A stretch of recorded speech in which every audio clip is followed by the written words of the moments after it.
ভোলাগঞ্জে সাদা পাথর লুটের ঘটনায় প্রাথমিক তালিকা তৈরি করেছে আইনশৃঙ্খলা রক্ষাকারী বাহিনী।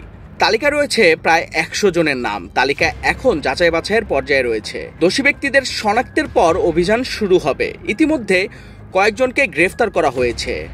তালিকায় রয়েছে রাজনৈতিক দলের নেতা, প্রভাবশালী ব্যক্তি, নৌকার মালিক এবং পাথর ক্রয় বিক্রয়ের সঙ্গে জড়িতরা।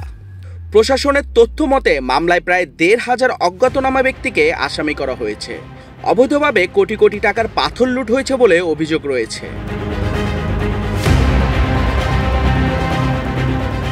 এদিকে সিলেট সদর উপজেলায় পৃথক অভিযানে প্রায় 2.5 লাখ ঘনফুট পাথর উদ্ধার করা হয়েছে।